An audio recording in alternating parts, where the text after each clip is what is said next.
There are places in the world still to be discovered. For 10 years, two brothers traveled among these islands. Now Lawrence Blair returns in the company of friends to places few people ever get to visit. From Irian Jaya to the Banda Sea. From the eastern archipelago to the island of Bali. In a journey beyond the Ring of Fire.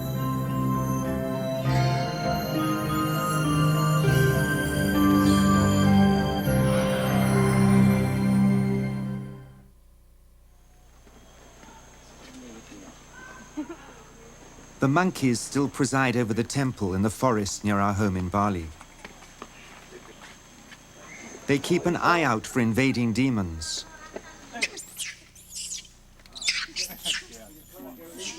Nowadays, they've got their hands full.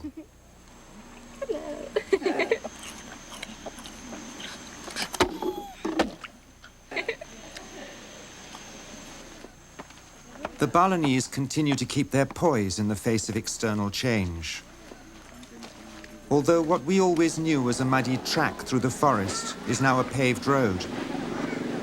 Well, this is the monkey forest now. You see what's happened to it. All these little concrete cells to sell tourist schlock. More artists per square inch than almost anywhere else in the world, except for Scandinavia. Our old friend David Fanning hasn't been here for 8 years, and he's taken aback by the changes. But in this eruptive, changing island, the Balinese have always been at ease with the illusory nature of the material world.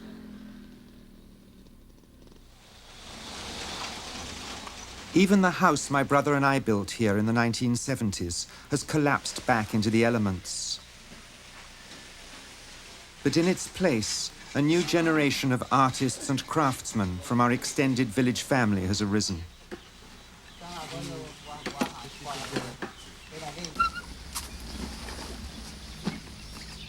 Seeking a new place to settle in this landscape, just a mile away, we found a secluded hilltop.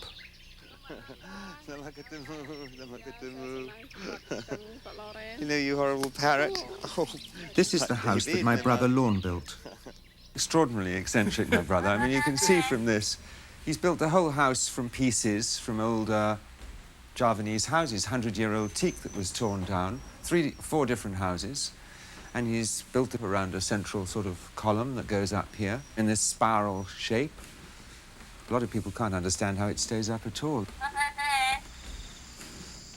He spent 6 years collecting the wood and ferrying it across from Java and piecing it all together.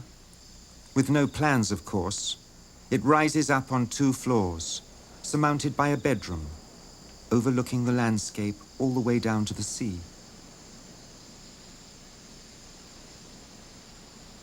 He brought one of the top architects from India through here at one point and asked him if he thought this house would stand up in an earthquake. And this Indian architect looked around it and said, he's surprised it can stay up at all.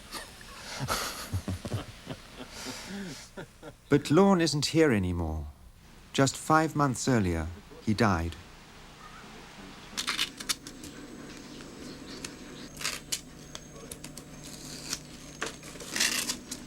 It happened here in Bali, where he had spent the last 5 years building the house. He was enjoying life. Well, he was down in Kuta after a party in the evening. They were all going on to a restaurant, and they'd been rebuilding the roads all around there, and they had left an open manhole cover off. He fell down it. It's only a couple of feet deep, and he broke his leg. He was taken to hospital, and then 2 days later in the hospital in Denpasar here, he died either of a stroke or of a heart attack. There's some ambiguity as to what was the actual cause. It seems rather ironic, having walked all the way through Borneo to fall down an open manhole cover in Bali. For the funeral, close members of the family, including the maids here, including my mother and myself, you wash him. And next to him are placed certain special objects, special to him. crystals are put in his eyes for clear vision in the afterlife. And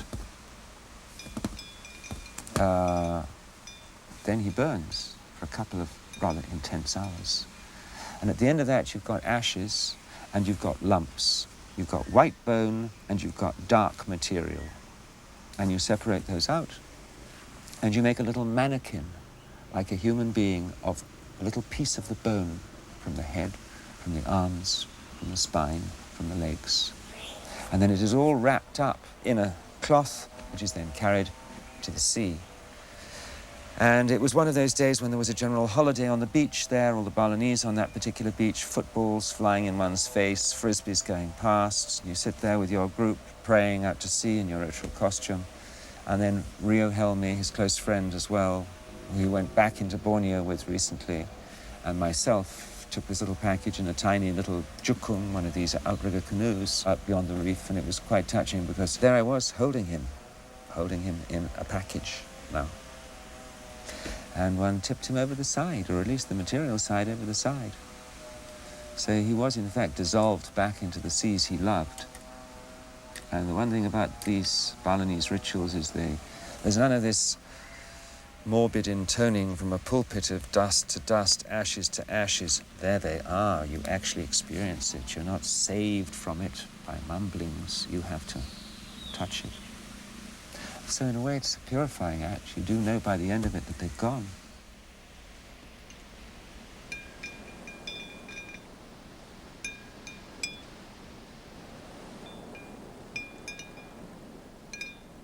It's the ritual cycles of change and transition, so well understood by the Indonesians, which Lorne spent much of his life recording.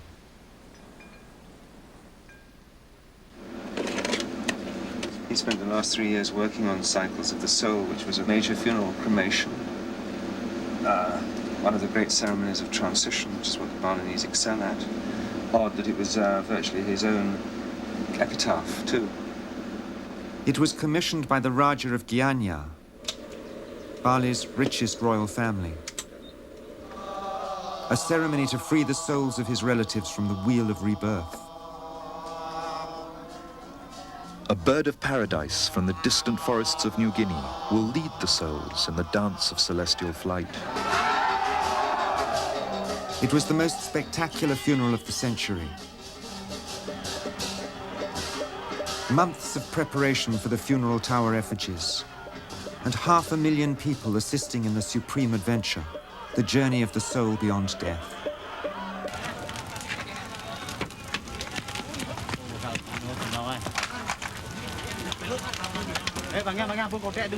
Months of labor and inspiration, gold and ivory, precious gems and rich textiles are reduced to the 5 primal elements.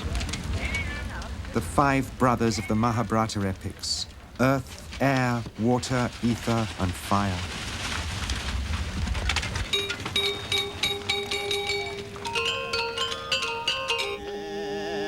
When all 5 brothers have been dispersed, when they are no more, then our soul flies free into the sublime void.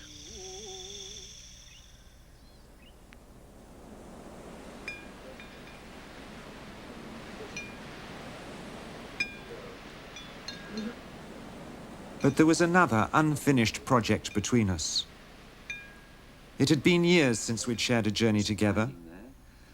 Now we wanted to take others with us. Lorne and I had decided together earlier on in the year that what we were going to do was to try and take people to the remotest regions, to the very outer limits of what is reachable in comfort. The idea was to go to the easternmost part of Indonesia, to the remotest islands, which the tourist industry, the so-called New Age tourist industry of carrying people on rather exotic ships, don't reach so easily. The only place they do reach periodically, 3 times, 4 times a year, is Agats, that we first visited together many years ago, 15 years ago. It's very promising. All this, of course, is the largest mangrove swamp on the face of the planet. The plan was to travel by boat from our earliest beginnings in Irian Jaya, Indonesian New Guinea, gradually westwards, up through history towards our present. Father Malacca's, the Banda Islands, Tanimbar, and Timor, on a voyage of over 1,500 nautical miles. So we thought we would show our friends or friends of friends, if we could, while there was one more chance before the year 2000 of just what is out there, so that they could come to their own conclusions as to what their approach is towards the vanishing peoples, if there are any, the changing peoples.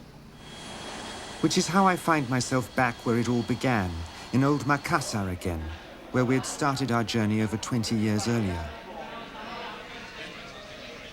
There were just the two of us then. But now we're 30. And my job was to tell them that half our baggage had gone astray already. The idea of travel as being a chance to leave it all behind wasn't going down too well.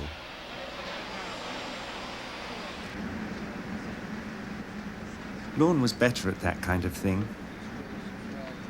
It had taken us 3 months when we first sailed this way, on a boogie's prow to cross these seas. Now it'll be just 3 hours to reach Irian Jaya, Indonesia's half of the world's second largest and least explored island, New Guinea.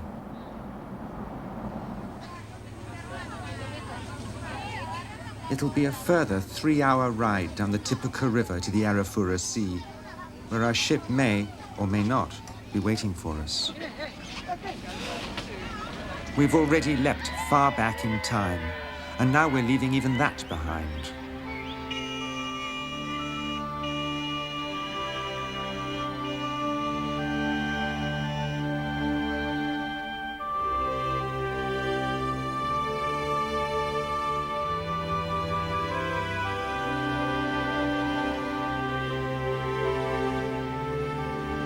We're a mixed deck of individualists, like the old expat friends from Bali, Steve, Jane and Shane. Annalie, Raoul, Bettina and Eileen from Europe and the US. Basil from the Caribbean, Valerie from Australia. Most of them under the impression that I know where we're going.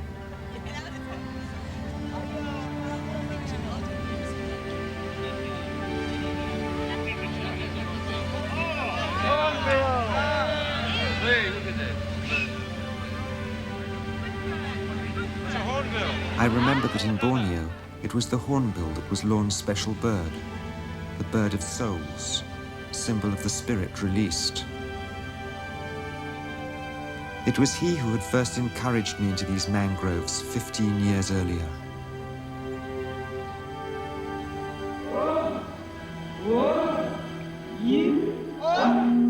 In its great southern swamps live the Asmat, the most feared headhunters of New Guinea.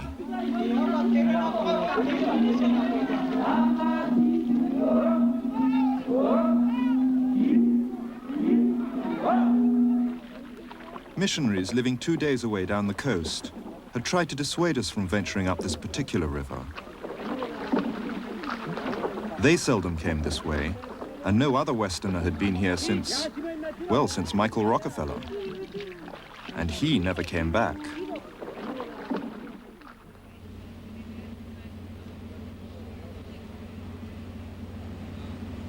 Thank God, the Spice Islander. A 120-foot-long, 17-cabin expeditionary catamaran, with only a 9-foot draft for clearing the mud banks and the coral shallows which lie ahead. Lorne and I had sailed on her before, and with the skipper, Captain Ibrahim, an old friend who knows these waters well. He's a Bugis of the legendary seafaring tribe. And then down to Agats. Down to Agats, yes.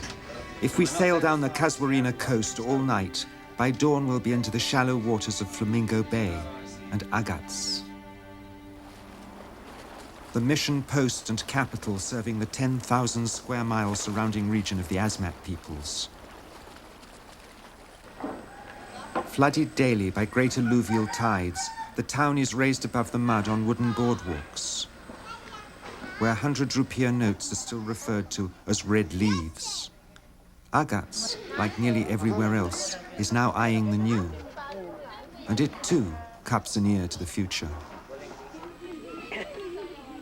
With us is Tobias Schneebaum, who's been returning to these people for 20 years. His great work is the museum, established with the Catholic missionaries to preserve this superb art for local appreciation and for the rare visitor. And yang ini apa? Only 10 years ago, after its ritual use, all this would have been abandoned and cast aside to rot.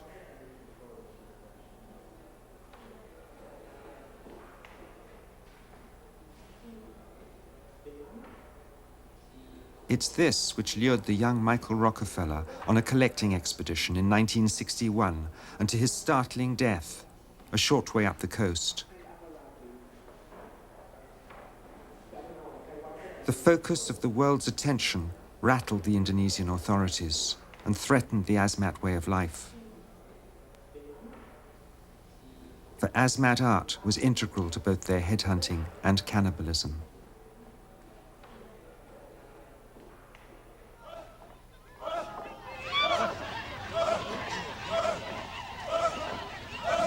We've sailed overnight, far upriver on the incoming tide. Tobias has brought us to a village on a bend of the Lorentz River. He counts the war canoes. There are 30 of them. Tobias assures us that we're welcome.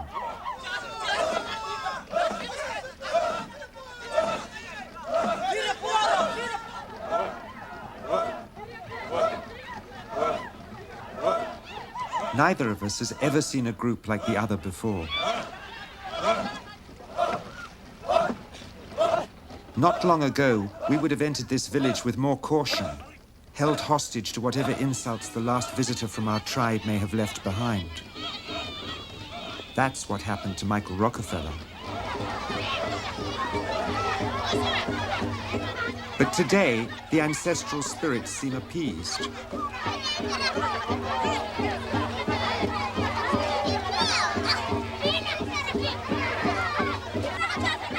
We are gathered into the community.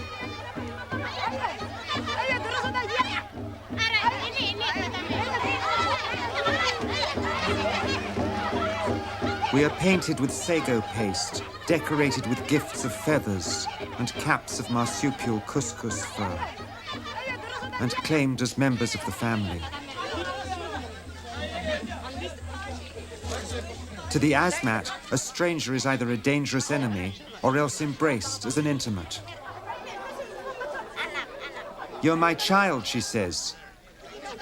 "She's your grandmother. I'm your mother."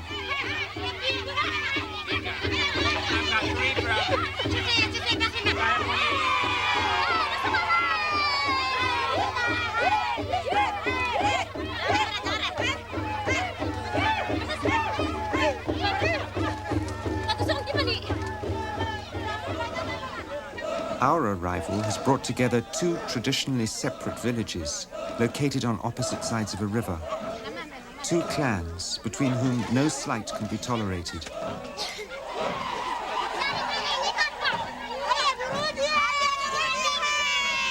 The formalized headhunting and cannibalism between villages was in fact quite judicious, a delicately tuned way of maintaining harmony, both territorial and cosmological, harmony with both the neighbors and the ancestors.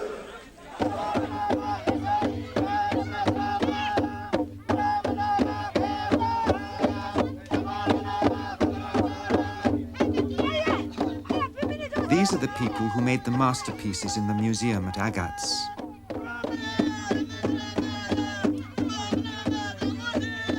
It was a culture made in a sea of mud, of wood, ochre, feathers, and a few shells, and little else.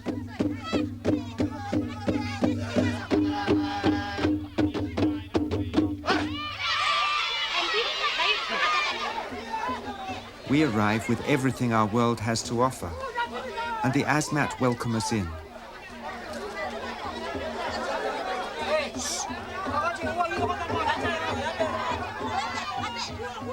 We climb up the treacherous longhouse steps into the heart of the community.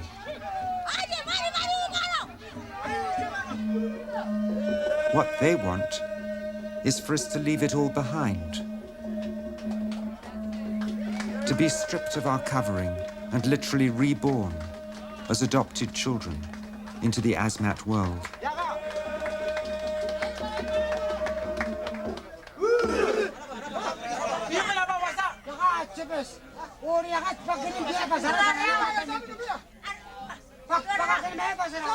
This is their gift to us. But I can't help wondering what we're bringing them.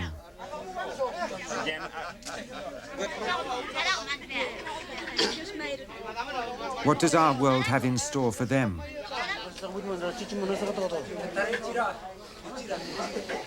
Not that there's any way to stave off change. And after all, not long ago, after Rockefeller, the authorities here nearly destroyed all of this.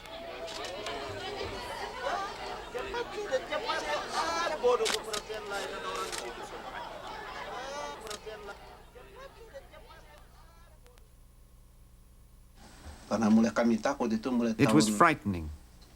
In 1963, the government came in and burned all our things. Everything. Shields, necklaces, spears. We were forbidden to have them. Would be punished.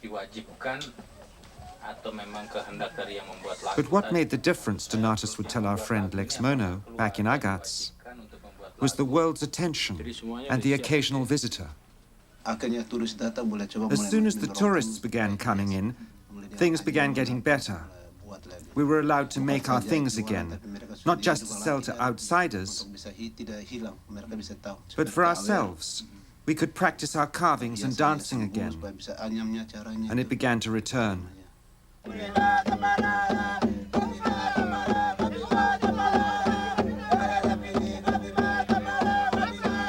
So what they give us is to divest ourselves of our Western control of things.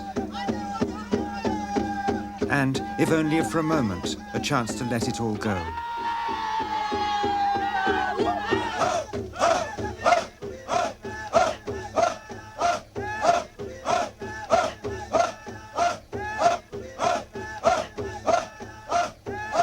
I wondered if we'd ever get Ronnie back again.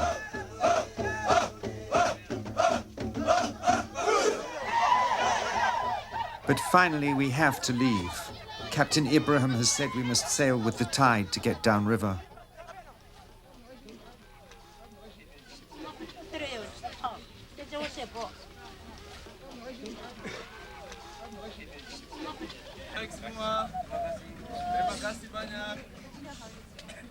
Our hearts have been touched by the people of John Joffrey.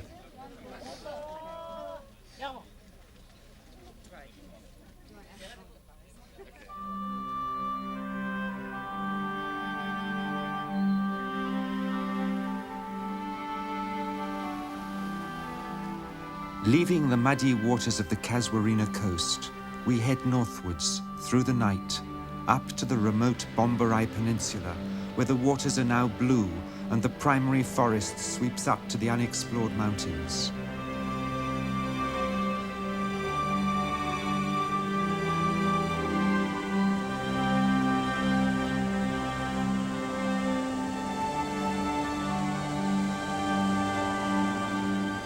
Captain Ibrahim has been here before, but even he doesn't know where this waterfall springs from.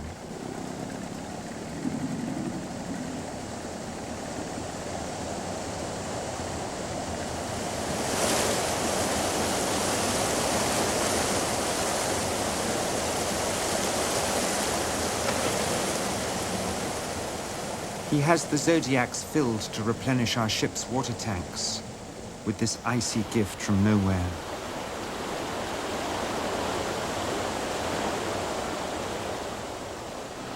Our dive masters, Mark Hayes and Turva Peterson, set out for a promising-looking dive site. But it turns out to be Bat Island.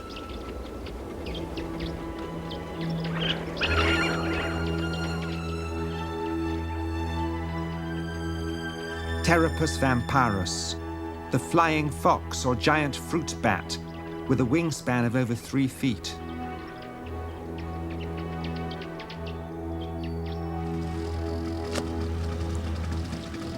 This is our first glimpse of the even less explored underwater world of Indonesia and the great aquarium of mysteries which lies ahead of us.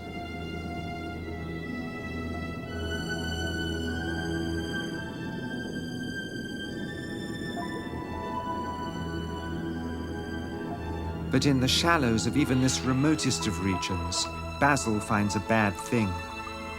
A shark, which has been tossed back into the water to die, minus its fins and tail. These are the shark killers, the marauding Malaccan gypsies, who are only after their fins for Chinese soup. Valerie Taylor has spent her life diving among sharks. Sort of a sad sight, isn't it? It's like seeing a great predators that have just been killed with their teeth, tusks, or claws. They're going to empty the sea of these beautiful things. And then they'll wonder where they've all gone. And it's happening on thousands of boats everywhere. Thousands. It's the rape of the ocean. You're in trouble for cutting down your rainforest. There's a much richer and more diverse forest under the ocean, and you can blow it up with bombs or anything and you don't get into trouble at all. My dear bro. Nobody cares, except very few people. Least of all, it would seem, those who still have these gifts from nowhere.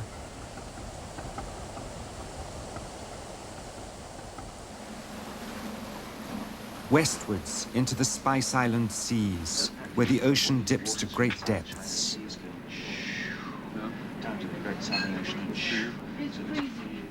We are now leaving New Guinea behind, but its impressions remain. One of the first things that struck me about the asmat was that they had this incredible illuminescence, this brilliance about them, and these incredible eyes. And I had this feeling that they could see straight through to your soul.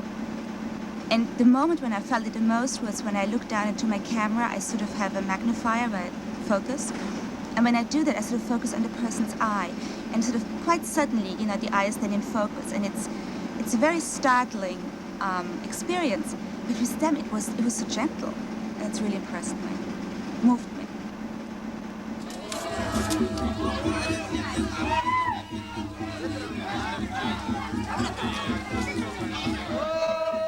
I felt like I was going to go into trance, sitting on the back of those guys with those drums going, and I, in fact, was letting myself go. But then a voice said to me, if you go into trance, you won't see it, you won't feel it, you know? And I don't know whether we were expected to do that, to go into a trance or not. And I wanted to leave something behind, but all my clothes and my sort of ollie, the gifts that I had ready were carried away by Mark. He wasn't to be seen. So I did have a wallet in my bag, and I left money.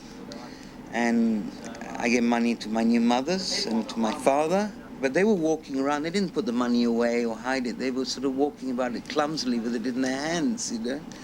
I had a Swiss Army knife that in my pocket that I sort of pressed into his hand, and interestingly, they held them in a private way, and he definitely had a tear in his eye when we sort of had my hand as we were pulling away the last Zodiac. So it's very touching. It's very touching. Great privilege.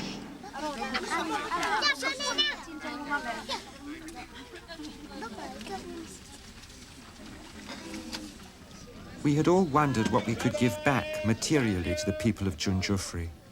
Lexmono asked Donatus what they would most appreciate from us.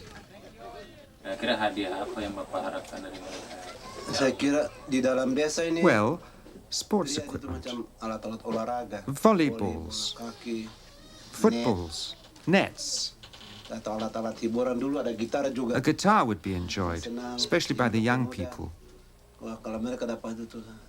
All these things make us feel really happy.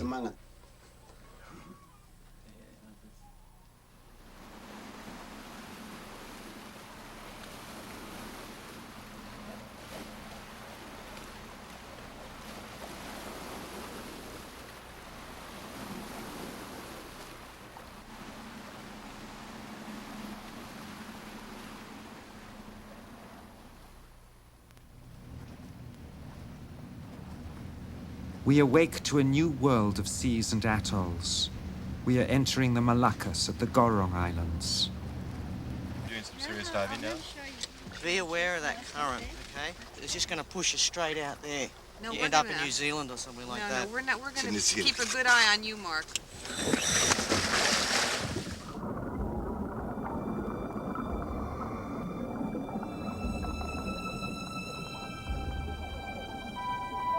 Here, where the Arafura meets the Seram and the Banda seas, the fish have never seen divers before.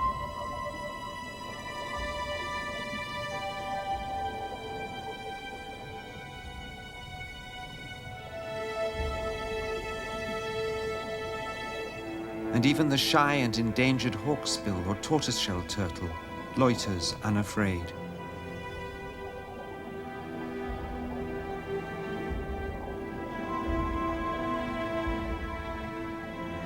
In this deep enclosed bowl of seas, which escaped the ebb and flow of the ice ages, we find a reservoir of tropical species still surviving from the distant past.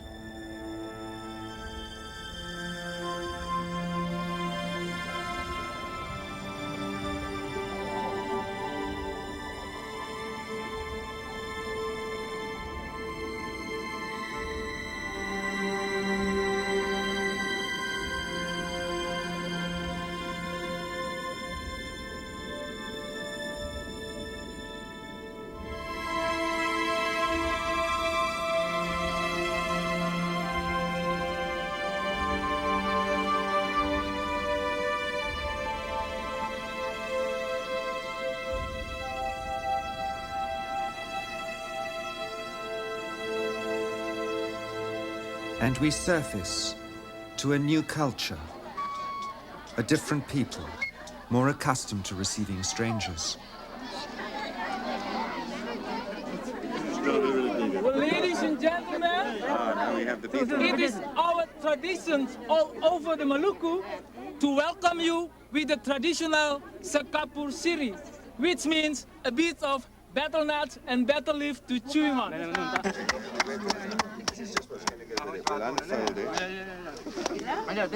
Which is the... Should we bite it all at once? Chew it for a bit until your mouth begins turning red. It's a certain chemistry. You've got to have the right proportions. We are treated to a pantomime of the martial arts and magical powers of their ancestors, which had made them the scourge of the early European spice traders.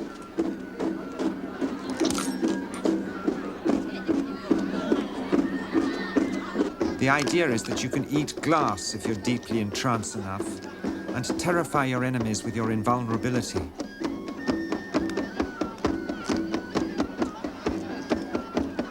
And if that doesn't work, you can thread yourself with needles without bleeding.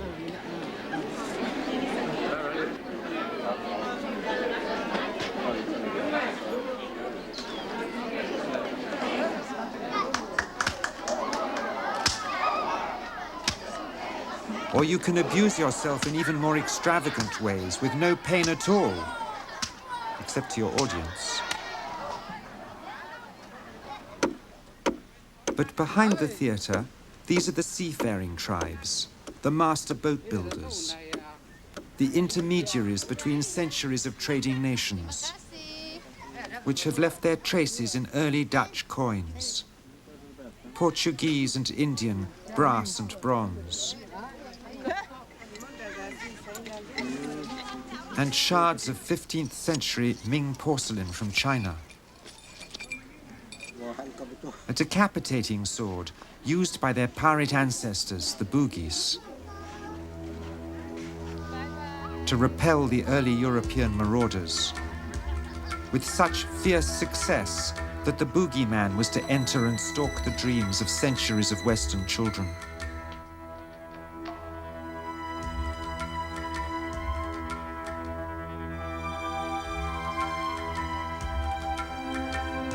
But if we thought the nightmare of a boogie's boarding party was a thing of the past, we were wrong.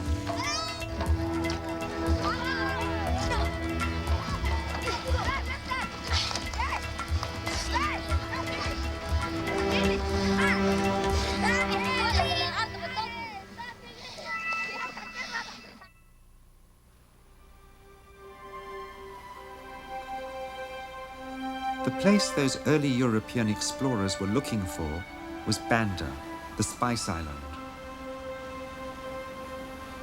We are now back within the Ring of Fire, and a place where, since Lorne and I first came here, I've taken other visitors with Valerie and Mark. Mark took the group of Chinese up the mountain to look into the caldera, and as they climbed it, the ground got so hot they couldn't touch it, and the mountains rumbling away, and he came down and he said, it's very strange up there, it's very, very odd, it's crackling hot, it's rumbling. We sailed away, and not the next day, but the following morning, we got news that it erupted.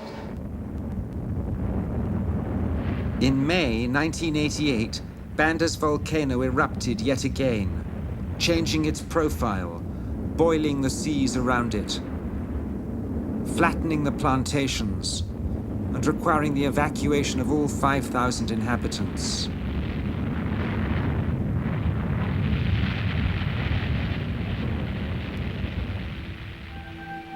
It was this fertile volcanic chemistry which drew the outside world here, to take possession of its protected harbour and the treasure that grew on these slopes.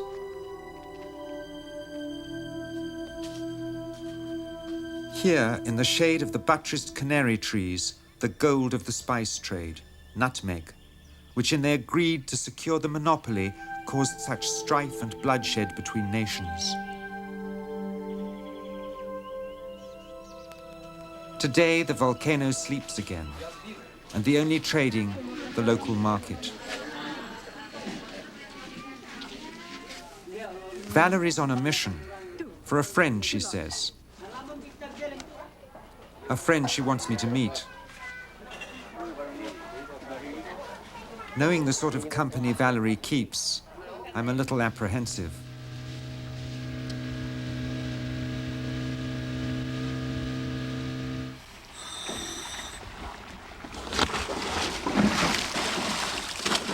And besides, these waters are haunted with memories of the many times I swam here with Lorne.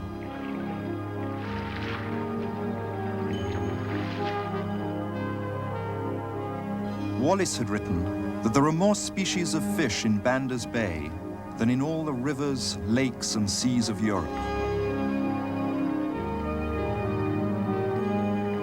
But in these islands, which gave the West so much wealth, I couldn't help feeling a certain unease.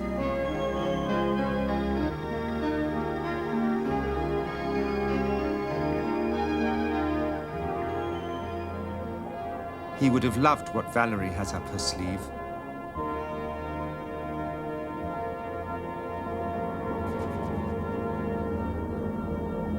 A 7-foot moray eel, which recognizes her wetsuit from previous flirtations. An eel she calls Honey.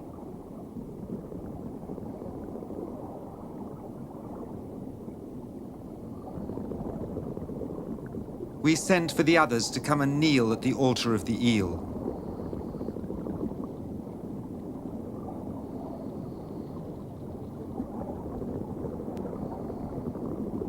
Valerie says Honey keeps a couple of boyfriends in her cave. But she's still eager for affection. And a fish. Not necessarily in that order.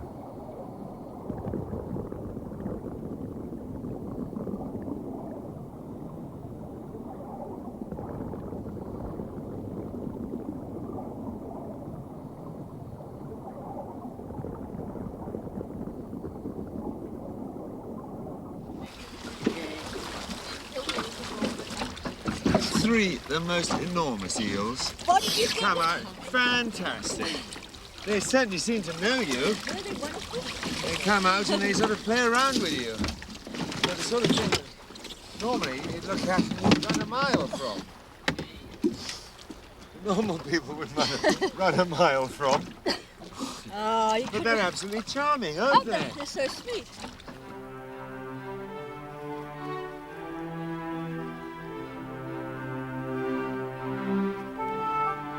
Our journey now takes us far out into the Banda Sea, for its size the world's deepest. We're 100 miles from anywhere, Manuk Island, the tip of a hot and sulfurous volcano rises to crest the surface from over 20,000 feet deep.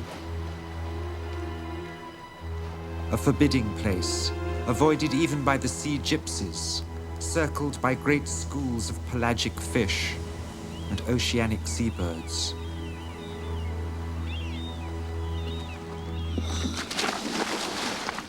It is also home to by far the most venomous snake in the world, the banded sea snake.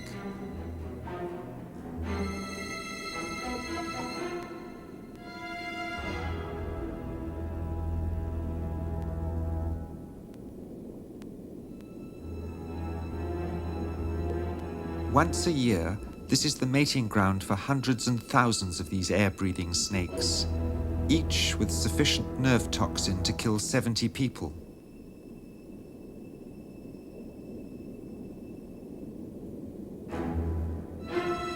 So poisonous, Mark tells us, that they can afford to be gentle and good-natured.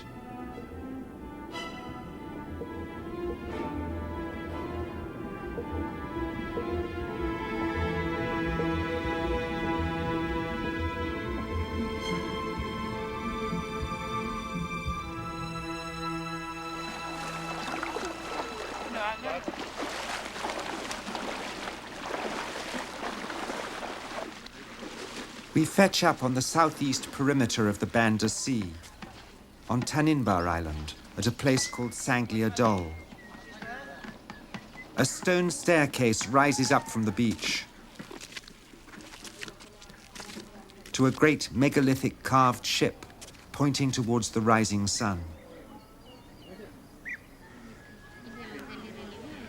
This is a natar, or ancient altar, a place where offerings were made to the supreme deity, Ubila'a, prior to war raids. For these people, too, were headhunters. Outwardly, it is all that remains of the oceanic, animist origins of these islanders. This is a hell of a big church, isn't it? The size of this thing. But overlooking the natar stands a Catholic church declaring a new orthodoxy. We're invited in by one of the younger parishioners. Can you speak? He said that there was a Christ in this church, but he got his power from snakes that live in the rocks that he's standing on.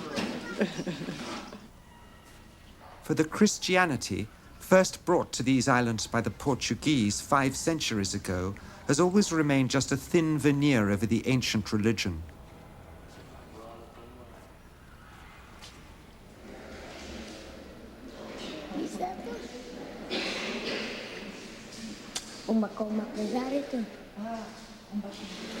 Jesus has fallen from the mango tree, and that's why he's got holes in his hands.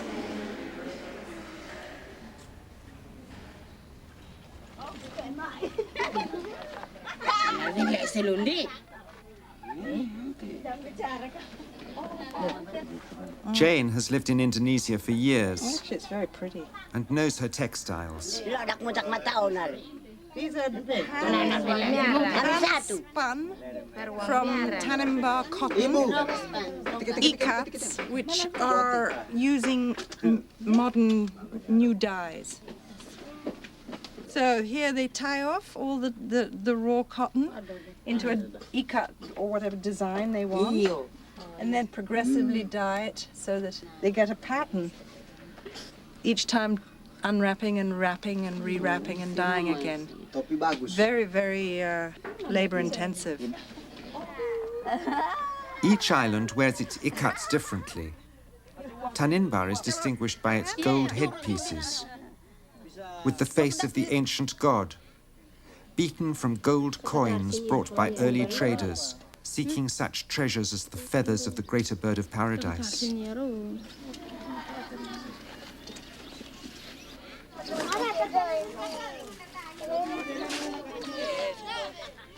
Further down the steps, our friend Amir, an expert collector, has been offered some heirlooms dating from the Bronze Age. This is a bangle. This is a bangle, and they put the big one at the bottom, and they wear a smaller one on the top.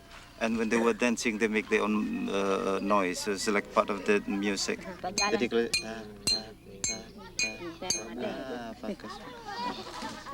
This is about 3,000 years culture. It's Donsong dynasties. They're still used as dowry gifts. I said not to sell them because it's, you know, when this thing is gone. I mean, this is a museum piece, yeah. This is, I don't know who brought it in here, but...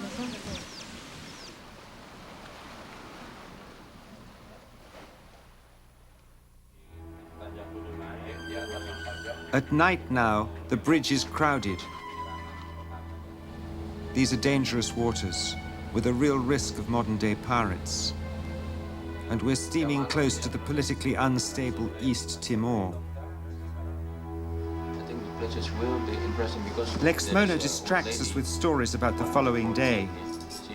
She's the last queen, yeah, from the Rorodirma kingdoms. Yeah. Very interesting. The village, yeah, sacred village, the cover with the big trees on the side.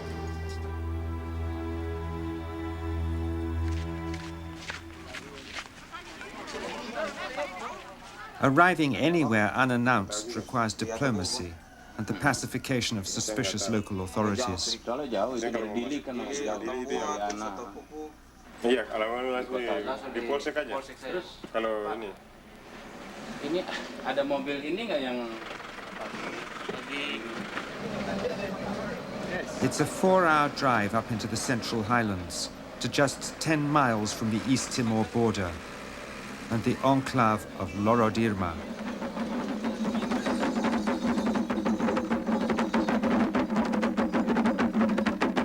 These are the Akusi people, famous for their textiles.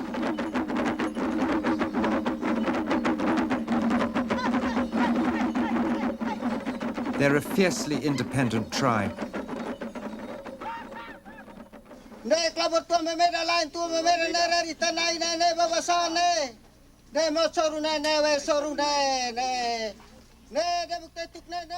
And this is clearly still a place where it is the visitor who must bend to the local customs, and not the other way round.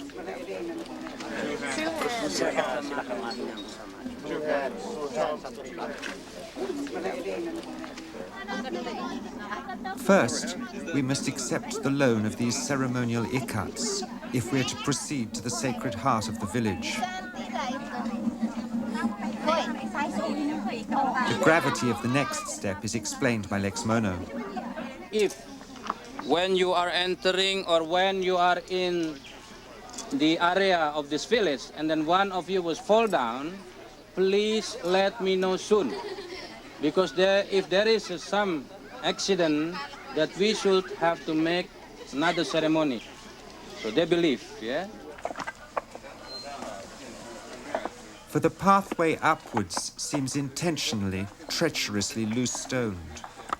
Perhaps to weed out the unawake, the unaware.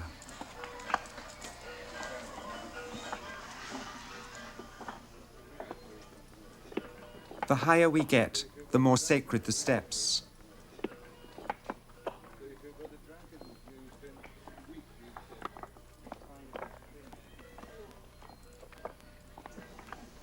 I feel a sense of trespass. I'm not sure on what. And then, waiting quietly at the top for us, the intact royal household of Rorodirma. Queen Lukuni Kim and her daughter, the princess, and King Uluni Kim, whose influence extends over 9,000 households. Fantastic. So this is the king, this is his queen, these are his children. Speak superb Indonesian. Ini kali baru bertemu dan artinya rombongan begitu banyak. This is the first time they've received a group at all like this. The first time they've ever got together. There have been 1 or 2 individuals who've come up here before, but never a group like ourselves. Preserved here for 118 years, and displayed with pride is this official notice from the Dutch colonial government that the Akusi tribe are their vassals. But here it seems more like a document of independence, an acknowledgement of their centuries-old individual sovereignty. Is any text? You bet. Yes. You bet. Read it. Ya, ada. Mark, could you try one more time? Mereka di Canberra. Ya.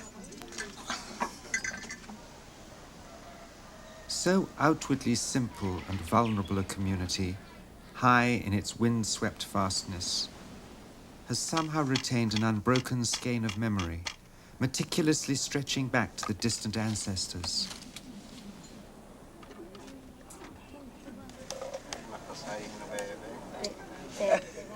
Now they've brought their past into the present to meet ours.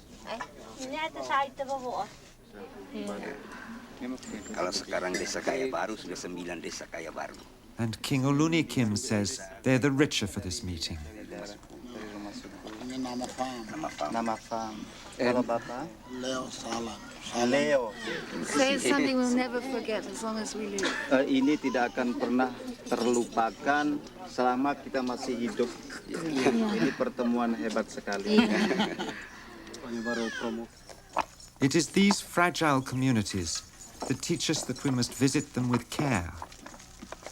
And they remind us, in turn, that the pathway is both sacred and treacherous, and that it is worth paying attention to the now and to the rhythms of the present.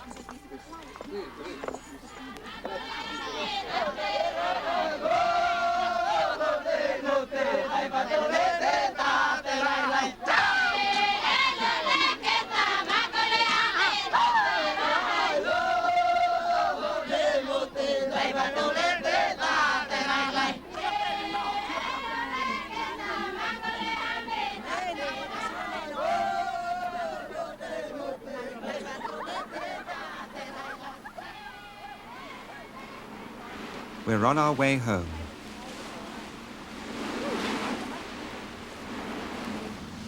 We've managed to make it through, from our distant, innocent past in New Guinea up to the present, without lawn anymore.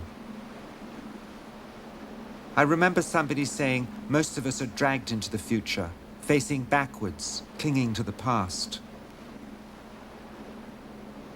Perhaps for me, it's time to turn around and face forwards, with attentiveness, while there's still time.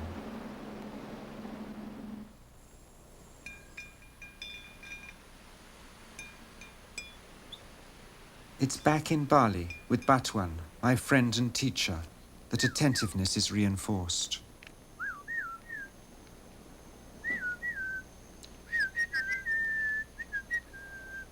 For the real adventure of discovery, he says, is always inwards. For all of us, time seems to be speeding up, he says. Just let the past go. Certainly the Balinese are saddened by letting go, but only for a moment. We do it all the time with our offerings. Just let them go. The real, he says, like the ancestors, lies beneath the illusion of matter and time.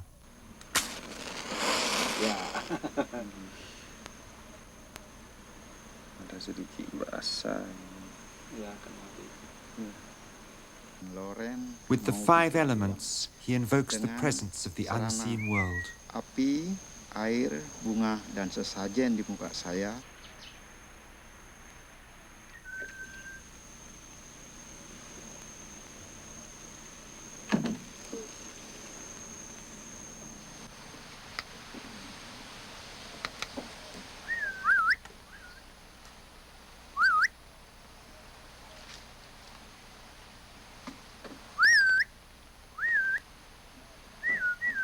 I'm sure him here now.